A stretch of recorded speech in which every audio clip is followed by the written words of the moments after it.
Hi everyone, welcome to the Tech Entrepreneur on a Mission podcast.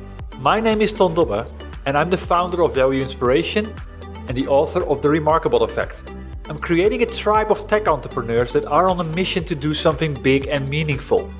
I invite you to join the tribe as well, especially if you want to create change that matters and put your software business on momentum that you're proud of. The goal that I have with this podcast is twofold. Firstly, to inspire new forms of value creation by sharing compelling ideas and stories about the potential we can unlock when technology and people blend in the right way. And secondly, share experiences from tech entrepreneurs like you about what is required to create a remarkable software business and how to overcome the roadblocks to do so. The guest on my podcast this week is Maria Colacurcio, CEO of Syndio. If we get it right, we quite literally transform society. I think the gender and race pay gaps result in lifetime wages that are often hundreds of thousands of dollars less for women and people of color. So I think when you think about the wealth gap and how wages compound over time, that's where we have a tremendous opportunity to transform society. And for companies, it's just as big, because if we get it right, it means they move away from this cycle of annual one and done remediation, and they actually get to stay on top of this proactively over time on both sides. We really believe that workplace equity is a combination of the two things. We started with pay equity, and now we're moving over to more broad workplace equity to look at promotions. And when you can get to both, that's when you have a company that really has an enduring ability to create value and to measure how they're valuing their employees, not just for who they are, but the contributions they bring. This is Maria. She's a tech veteran. She previously co-founded Smartsheet, and she draws upon more than 20 years of experience in technology and communications at companies such as Microsoft, Starbucks, and technology startups that you've never heard of. She has a proven track record of building successful companies with strong core values that are dedicated to its people and customers. She's a recognized thought leader in the HRM and HCM industry and is a frequent speaker and author on the latest trends and solutions in workplace equality. She's a member of the Society of Human Resource Management, the voice of all things work, and the World at Work organization, the Total Rewards Association. Today, Maria is the CEO of Syndio, a company that's on a mission to lead the way in fair pay. And that inspired me, and hence I invited her to my podcast. We explore what is broken in today's workplace when it comes to valuing people for the contribution they bring and paying them fairly independent of who they are. We discuss the pivot and what it took to change course. We also discuss the effects that the pandemic introduced and what was critical to not only bounce back, but actually come out stronger. And last but not least, we address the role of the CEO in creating a business that people love talking about. By listening to this podcast, you will learn 4 things. Firstly, that the odds of success and surviving any crisis starts with having a solution that's perceived mission critical and not a nice to have. Secondly, how to prioritize your roadmap by focusing on the smallest ingredient that's driving the biggest impact for your ideal customer.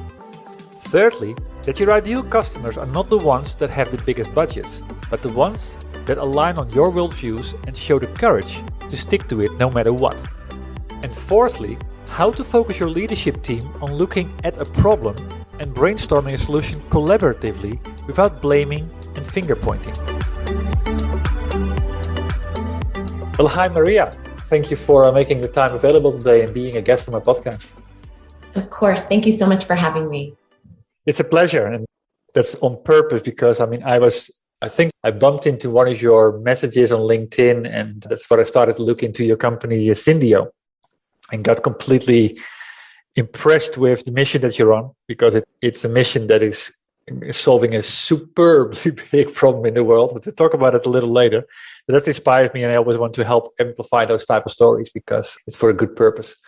But before we start and dig into your company and the big idea behind it, if you had to use 2 or 3 words to describe yourself as a person or as an entrepreneur, what words would come up? Oh, I love that question. If I had to use a couple of words, to describe myself in that facet of my life, because I think we shift and change and morph depending on what environment we're in, whether we're in parent mode or partner mode or CEO mode. I would probably say I'm a completer. I don't know if that's a real word, but I tend to be really good at execution. So the things that I start, I always finish. So I would say I'm a completer. I would say I'm pretty passionate. And I would probably use the third. I don't know if this is the right tense, but something around levity or humor or bringing sort of this concept of not taking everything quite so seriously all the time would be my third. Love it. Yeah, good set of characteristics to have, particularly the part around the passion and the like looking out for creating a bigger impact or having that passion for the problem likely, and then being able to execute and complete it. Because you got a big problem. I mean, that's a good bridge to go to your company. You got a big problem to solve here. So talking about Syndio, I saw on LinkedIn, it was founded in November 2018. What is the big idea behind it? Yeah. And our founding story is pretty interesting as well. So it was actually founded a year before I joined by a gentleman named Dr. Zev Eigen, and he has a PhD JD. And so he founded the company originally with a different purpose. It was a people analytics organizational network analysis solution. And wow. He had the idea just before I joined of starting to take a look at this concept of pay equity and pay fairness, and had started to make that pivot, but was still primarily focused on organizational network analysis. So when I joined in November of 2018, that was a full-sail pivot we decided to make together. And that takes a lot of trust. And so I think from that CEO-founder relationship perspective, it's critical. It's critical to have a great relationship there if you aren't the original founder. So I co-founded Smartsheet. There were 4 of us, and was at that company as a co-founder. But for Syndio, I joined as CEO. And that was the relationship that was really critical to me, was making sure Zeb and I had the same vision and mission. So in November 2018, we made the full sail pivot and started working on the problem of workplace equity by first tackling pay equity. Wow, that's a big one, because you start off on something that's solving a completely different problem, like the people analysis part, which is a big crowded market. And then you kind of hone in on an element of that, which is the pay inequity, and say, okay, well, that's the problem. That's really the problem here, and solve it. But then you go and solve it in a completely different way. Wow. What sparked that conversation? I'm always interested in that. You say, wait a minute, we're onto something, but going there is something bigger and more important. Yeah, and it was early. I mean, so it's no secret now that workplace equity is an enormous issue across the globe. More companies are tackling it all the time now, but they're not always doing it right. And doing it right, as Zev knew, as a PhD JD who had done this for years in the seat at the law firm, doing it right means using the correct math and methods and doing the work to change the problematic policies that eradicate the bias, so really guiding the discretion. So at the time, this wasn't the type of issue. It didn't have the type of impact and noise that it has now. And so we really did see ahead of the market in terms of where is this going and how is this going to take off and become an important piece of how companies create enduring value and actually measure how they value their employees. So we were quite ahead of the game, which I think is really what we were. If you think about 2018, it's hard to remember now, because it has such a heightened issue and is so important, and boards are talking about it, and there's the ESG movement. But back then, the Me Too movement was starting. And I think out of that, we sort of saw the pay equity class actions were starting to increase, and it was getting this general hum. But it was really a gender-focused conversation. And one of the things we did from the very beginning in creating software that's ultimately configurable and where you can compare anything, any protected class, we kept saying the intersectionality piece is critical. It's not just a gender discussion. This is about gender, race, ethnicity. If you look at how people are paid and where the unlawful disparities happen, the folks that have intersectionality, Black women, for example, Latina, those are so much more compounded than, for example, white women. This has always been about more than just gender. But back in 2018, the pay equity class actions and the conversation around this were just gender focused. And we saw beyond that. We knew this was something that needed to be solved comprehensively. Yeah. For sure. Yeah. I think around that time, it was still very much a man-women discussion. And it just took it to beyond that, it was taken into all directions. Yeah, you're right. I mean, you forget so quickly about it. It has been a problem, of course, for ages. You do. Now that, in this moment right now, it's kind of ludicrous that it was ever positioned as just a gender issue, especially when you look at the pay gap and how disproportionately it impacts intersectionality. It's pretty remarkable that we were looking at it with such a small lens as a society. Yeah, that's true. Yeah, I've recently done some work for one of my customers in the UK around HR. And I also saw that in the UK, actually a lot of companies publish their pay gap or pay divide reports.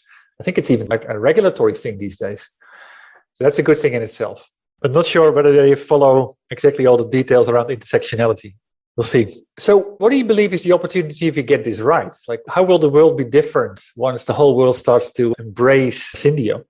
Yeah, and I love that you use it that way, because I think Syndio can truly be a verb, specifically for employees. When they're looking at opportunities for work, 6 in 10 already really value the CEO and company's commitment to social justice issues like gender and race equality and equity in the company. And so if we get it right, I mean, we quite literally transform society. I think the gender and race pay gaps result in lifetime wages that are often hundreds of thousands of dollars less for women and people of color.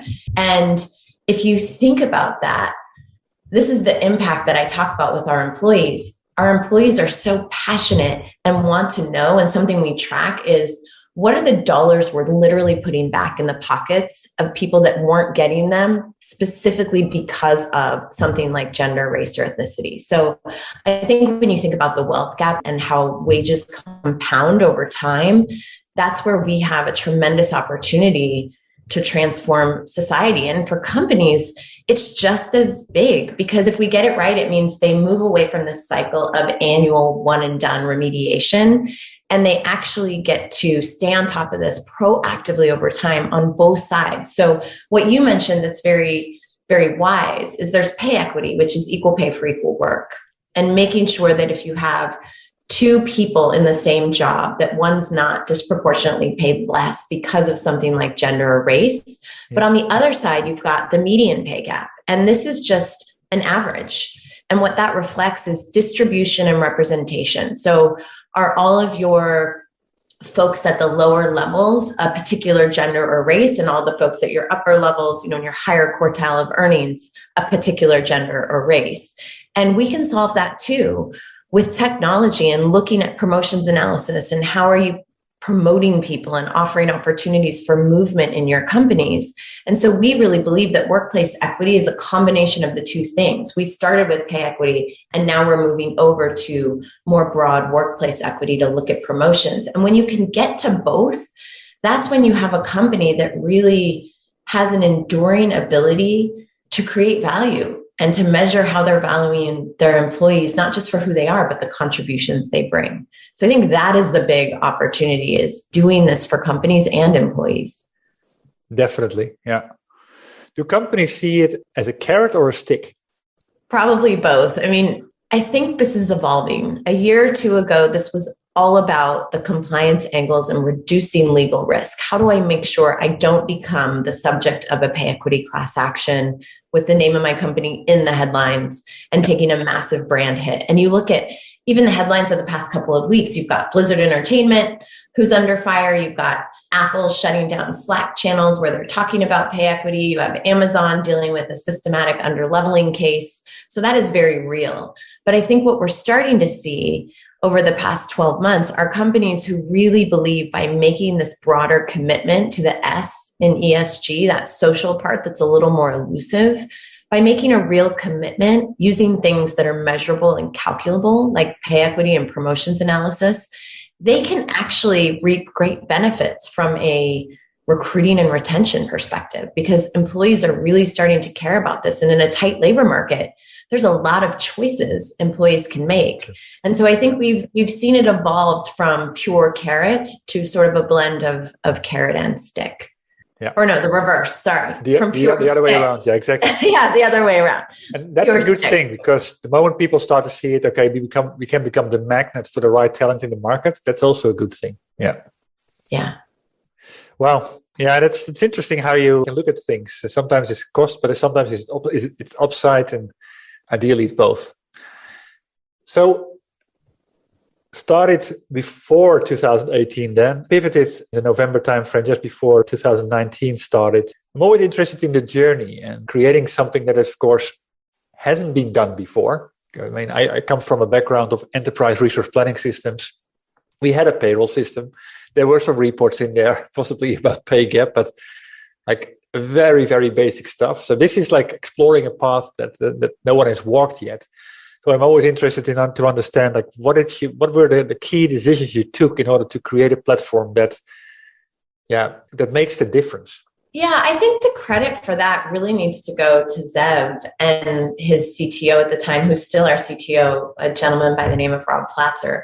They saw that organizational network analysis was a crowded space and that it was really tough to differentiate, and it required a lot of consulting assistance to stand up a solution that was very complex with surveys and metadata and identifying and analyzing, how important people were in terms of their networks.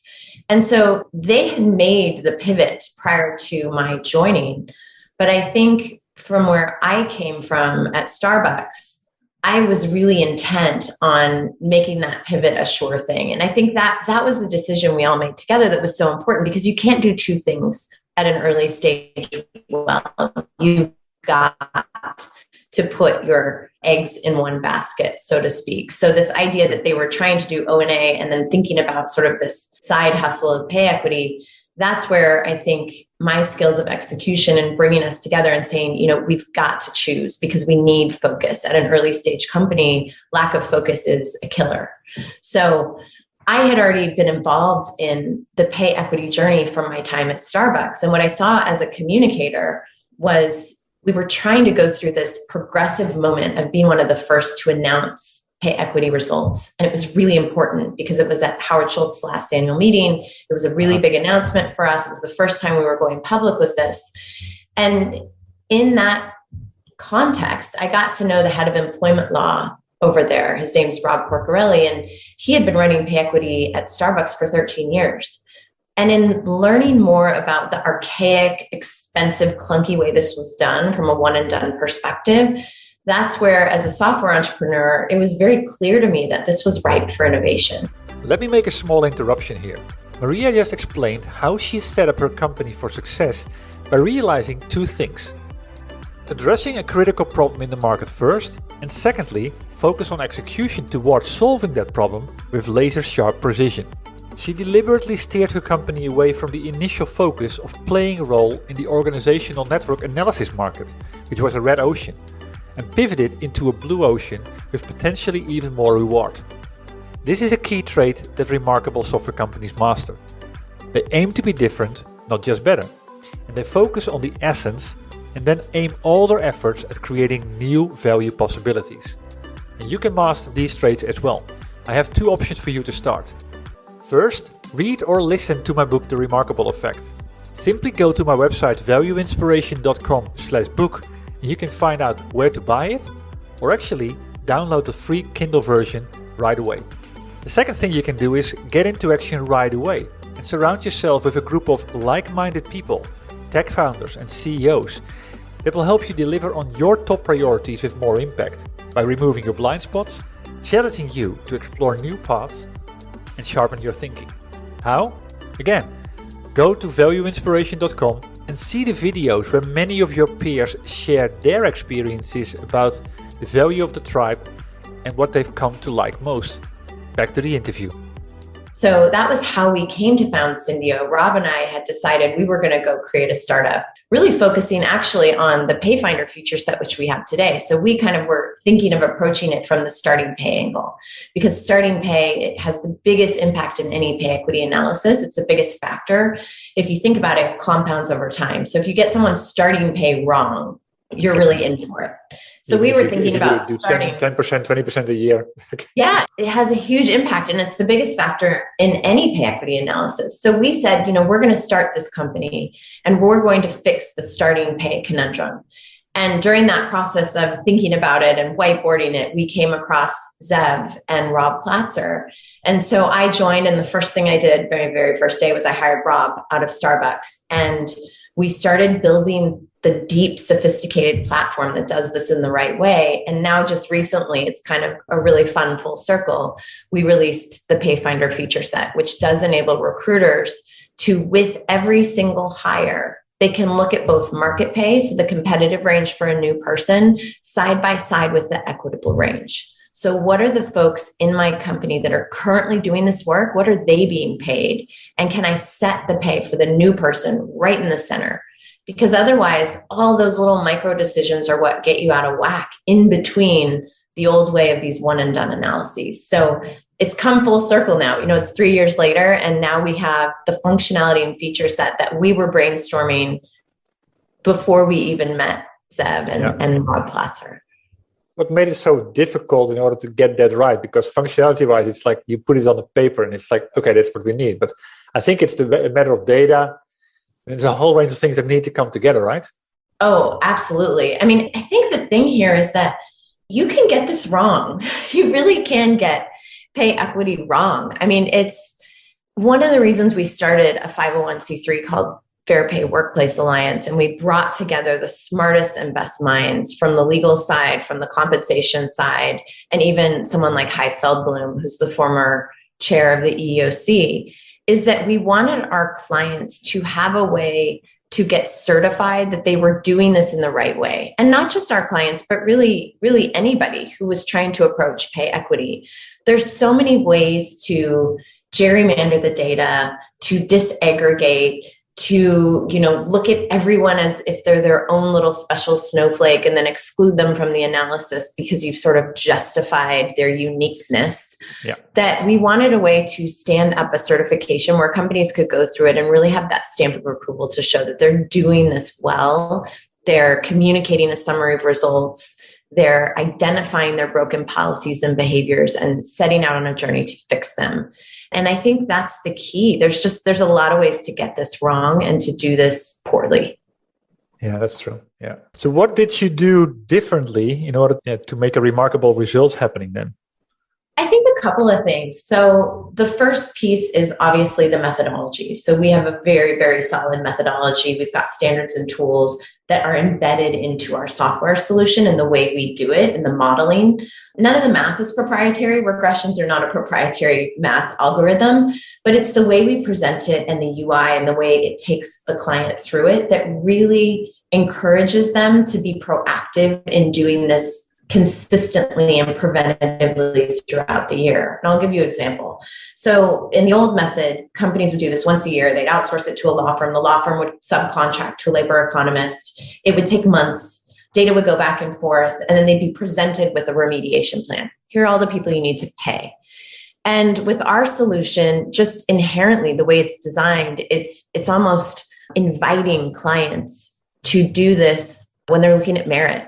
If they've got bonuses, they can load proposed bonuses and see if those bonuses are causing any issues. You can look at, before a reorg, God forbid, adverse impact if you're doing a layoff, because that's the other side of the coin where a lot of clients were using us during COVID, is to make sure in these layoffs, are they disproportionately impacting a certain gender, race, or ethnicity? So it's a really important reverse use case. And of course, now the use case is around hiring, but that's one that we've seen that's really important. So I think the difference and the differentiator is that this is a system that makes it really easy for companies to stay on top of this over time in a preventative way. Yeah, that's an important one because the dynamics change, as you say. Sometimes the focus is on hiring, sometimes it's on keeping. There's so many things at play there.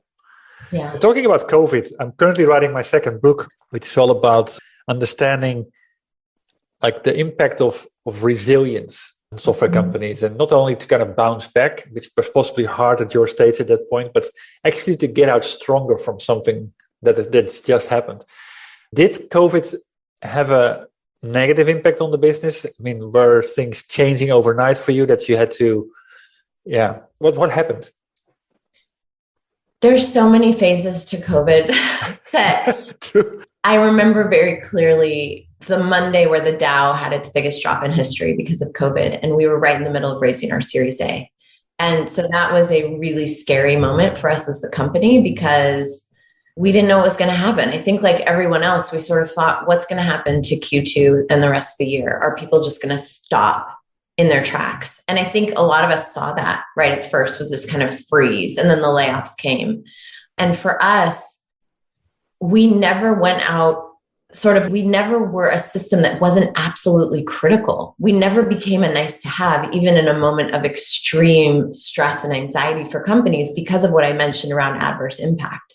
So as companies were thinking about layoffs, they really had to make sure they were doing this in a way that protected their legacy and that they were doing it with making sure that fairness wasn't taking a back seat. And so we were an incredibly valuable solution for our clients during that time. And then that evolved into this massive movement around racial equity in companies. And we saw an incredible tailwind from that because, again, we had created a solution from the beginning that was ultimately configurable where you could run analyses at the same time across comparisons. So you could look at gender alongside with race and ethnicity in whatever way you wanted. Whatever you have in your data, you can compare. So I think once leaders really started to make commitments around addressing racial equity in companies, we were a really obvious way to fulfill and take action on that commitment.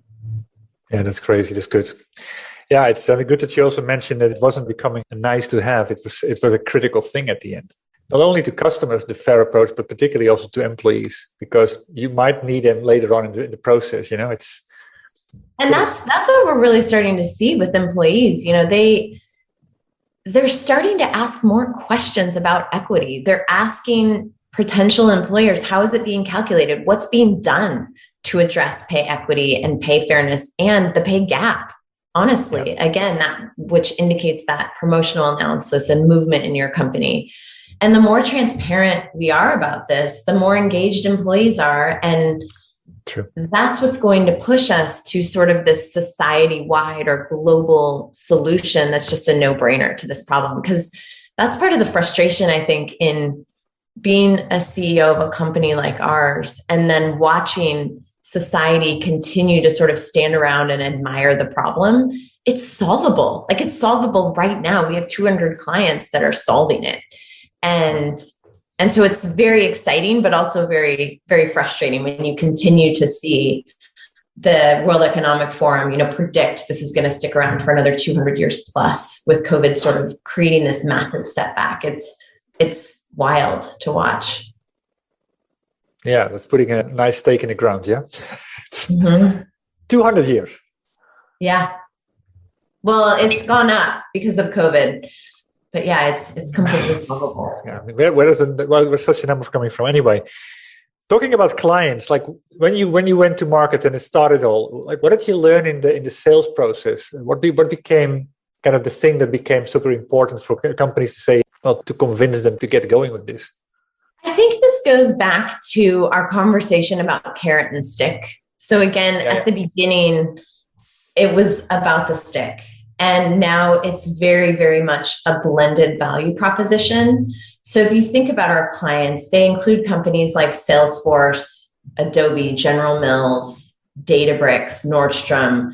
We're analyzing the pay of over 2.5 million employees. Good. And the clients that we're talking to, they're looking at total comp. And that's really critical. And it's a really important thing to mention, because if you're just looking at base pay, you're missing a ton. There's a lot of dirty secrets hidden in bonuses, in stock options, in RSUs, and those are all part of compensation. So you really need to be looking at everything. Yeah. And the clients that come to us are seeing great benefit. And I think that's part of why we're seeing so many more of our clients and companies in general starting to communicate that they're doing this. I think at the beginning, 3 years ago, even though they were moving to software because of the efficiencies that software provided, they were still doing this under privilege. So they still had an attorney directing the work, which is completely possible and feasible with our solution. That's part of why, Zeb, in designing it as a lawyer, built in all those protections that you can still run it under privilege. But the phenomenon we're starting to see as employees start demanding more communication on this, is that companies are coming forward and saying, can you help us talk about this? Now we're on top of it. We're looking at every single new hire. We're making sure we're guiding discretion and eliminating bias, and our numbers look very, very good. We now want to bring this to our employees and share the commitment and a summary of results so that we can glean the benefits of it. And I think Stitch Fix is a great example. They did a really profound job in the heat of Black Lives Matter to communicate to their employees, and publicly, they put it on their public blog, like, here are our commitments around this issue. And we were included as part of those commitments. But we're seeing that more and more, that transformation of, we want to move this from the darkness of the back room into the light. And sunlight is the best disinfectant. It absolutely is. That's why I'm very in favor of things like median pay gap disclosure and just bringing some sunlight to these issues. Yeah, exactly. True. Why be secret about it, right? So kind of going through 3 years in a row right now, like, what has been the biggest obstacle for you to overcome, or for the company? What is the biggest nut to crack? Yeah. And it's funny because we have so many lawyers in our company and I adore them, but it's honestly for leaders, CEOs, comp committee members on boards to stop looking at this issue through the lens of legal risk. Yes, there's risk here, but this is an issue about employees and how you value employees, both for who they are and the contributions they bring. This is an issue about ultimately reducing attrition, retention, engagement, making sure that you're providing a culture that can actually become diverse, equitable, and inclusive. You can't focus on DEI if you don't first know and understand in an ongoing way that you're paying people without regard to something as foundational as their gender, race, or ethnicity. It's not real. You can't have a commitment to DEI if you're not looking at compensation first. And so I think the obstacle is challenging leadership to take this up as their issue. This is not something to be outsourced to a law firm. This is something that needs to be within the organization and looked at consistently. How have you solved that particular thing? Is it education? Is that, how do you convince people? How do you kind of change perspective?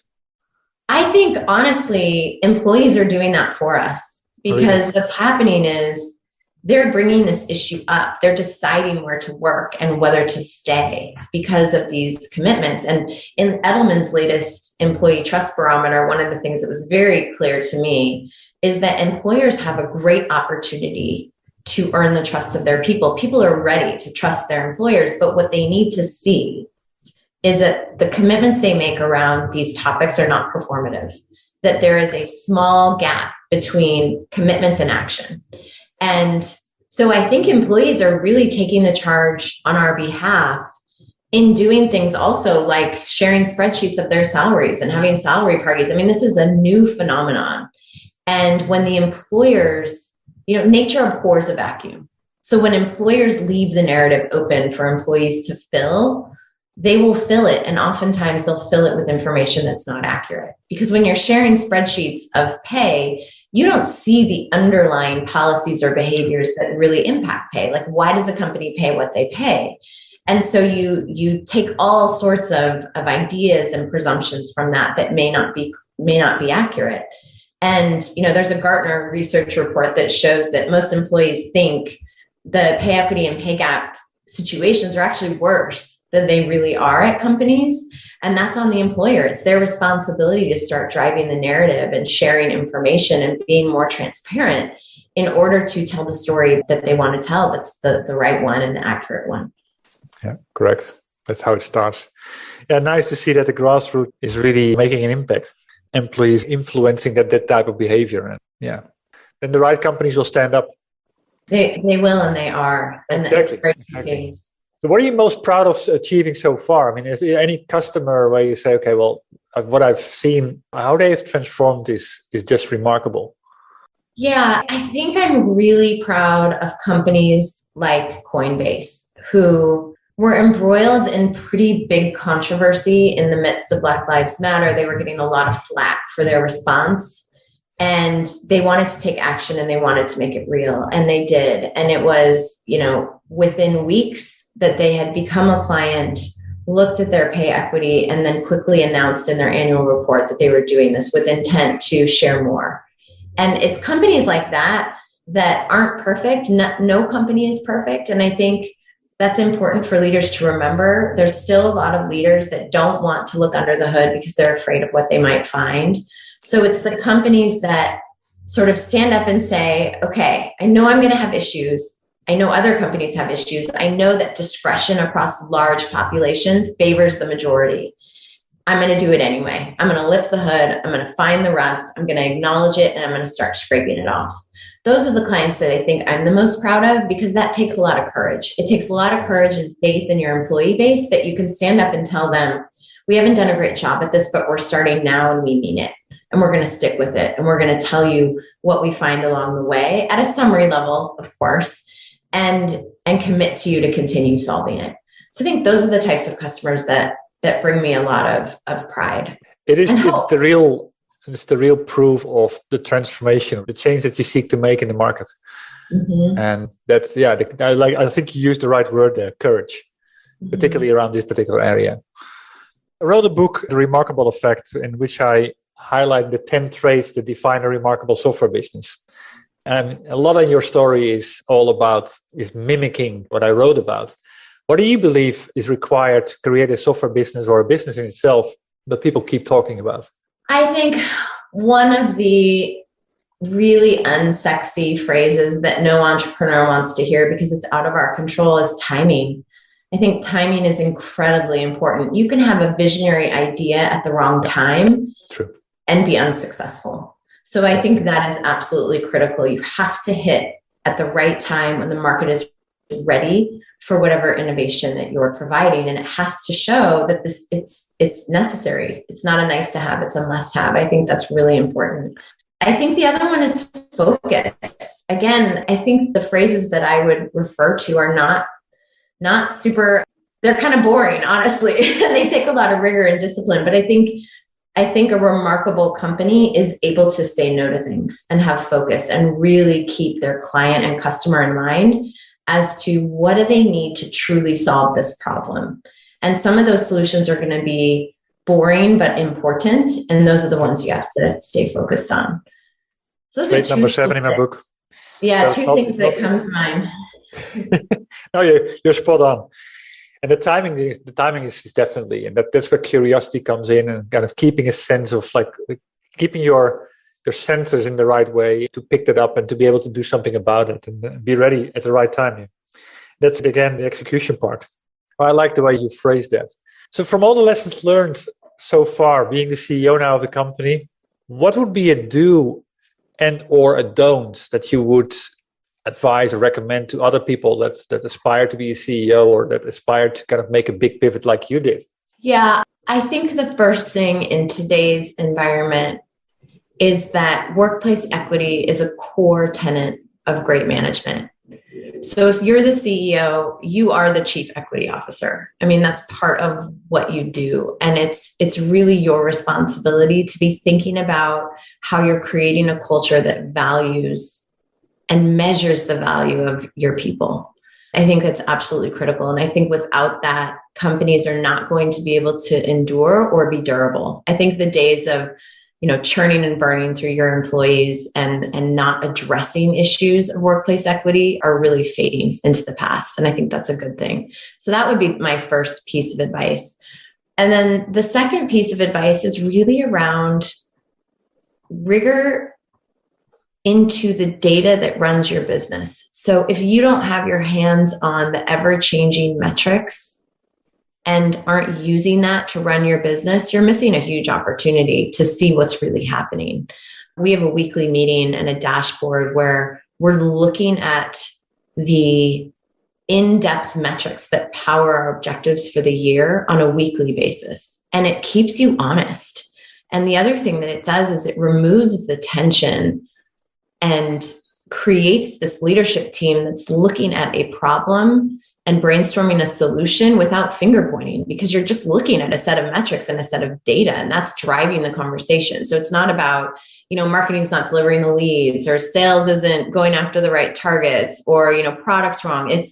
here are the metrics that are going to help us achieve our objective as a business. We're looking at them on a weekly basis, and it's driving our decision-making in a way that just removes tension or finger pointing. It's not about blame. It's about solving problems and finding opportunities to accelerate. And I think companies that aren't really digging into their operational metrics are missing out. Great advice. I couldn't have said it better myself. So yeah, to finish this off, I think people have got a pretty good perspective about the importance of what you're solving. So where can people go to find out more about company Syndio, or to connect with you to say hi? Yeah, absolutely. Of course, our website, syndio.com. And then I'm on all the things. And typically I'm M. Colacurcio. So Twitter, LinkedIn, or all of the different various platforms. So yeah, that's the best way to get in touch with me. Thanks for this fascinating interview, for your openness and your inspirational insights. I think I learned a great deal. I'm a lot more clear about what's really going on. So thanks for that. And yeah, good luck on the next part of the journey. Thank you so much. Thanks for having me today. It was a pleasure. And this ends my conversation with Maria. I hope you enjoyed it. And if so, please leave a review on iTunes. And if it inspired you, please share it with other tech entrepreneurs on a mission that you have in your network. Other than that, thank you for tuning in to this podcast. I had the honor to speak to Maria Colacurcio, CEO of Syndio. As said, the goal that I have in this podcast is twofold. Firstly, to inspire new forms of value creation by sharing compelling ideas and stories about the potential we can unlock when technology and people blend in the right way. And secondly, share experiences from tech entrepreneurs like you about what is required to create a remarkable software business and how to overcome the roadblocks to do so. Before I close, I have two more comments to make. If you know other tech entrepreneurs on a mission that have a story worth sharing, please send me an email at ton.dobby@valueinspiration.com. Building the momentum all starts with revealing the ideas. And that starts with you. And if you want to know more about my book, or you're interested in joining the Remarkable Effect tribe, please visit my website at www.valueinspiration.com. Thanks for tuning in. And you could do me a big favor by rating the podcast on iTunes or provide me with your feedback directly. I'll see you shortly on a new episode.